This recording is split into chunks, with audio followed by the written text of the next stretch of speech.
Hello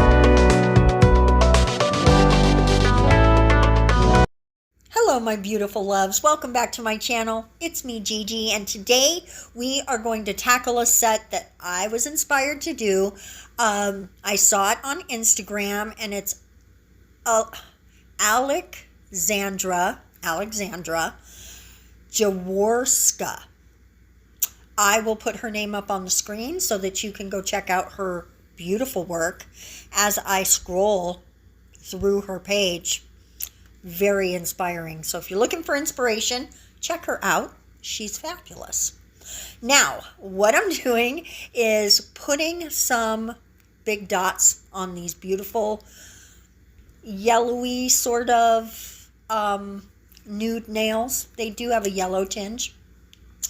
They're more on the warm side, I think, than the cool side. So I don't have a dotting tool that big, and even if I did, the rounded surface of the nail really doesn't make for a perfect circle if it's that big. So I used the back of a brush that's a very flat circle and just laid down the polish where I wanted it to go. And then I'm coming in and just, finessing that circle a little bit, just rounding it out so that we get the 3 circles that we want. And we're doing that on 3 of the nails.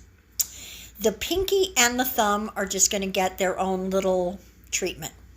So this is a technique that I've seen Votino do, and I've always struggled with my pigments prior to using this technique.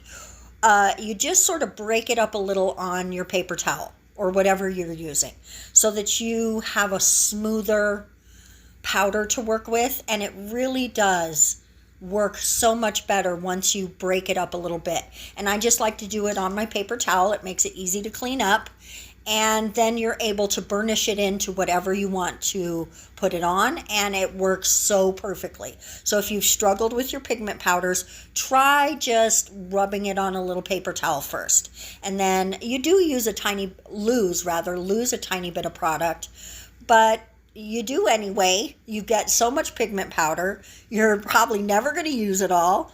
And even if you did, it's really inexpensive. So do what makes it easier, right? Just make it easier for yourself. Because if you're really trying to get it burnished on there and it's not broke up and it's not attracting to the polish, then you end up using so much more anyway. So now, even though I base coated these nails and removed the sticky layer, a little bit of the powder still stuck. So I just came in with a very tiny brush and a bit of acetone and removed it. Now all 3 of those nails are going to get a little palm tree. And the inspiration pick had 2 palm trees. I think my nails are a tiny bit smaller, so I felt like 1 was going to work better. If I had done longer nails, I think I would have done 2, but I just stuck with 1 per nail. And palm trees are so easy, guys. It's just lines. Anyone can make a palm tree. So even if you have to remove it and try again, just do that. So, and I didn't mention, but I did show on screen that you do want to do some sort of base coat or matte top coat before you start the palm tree. As if you need to remove anything, you don't want to remove your powder. Okay? Now the pinky and the thumb, just getting a little gem treatment.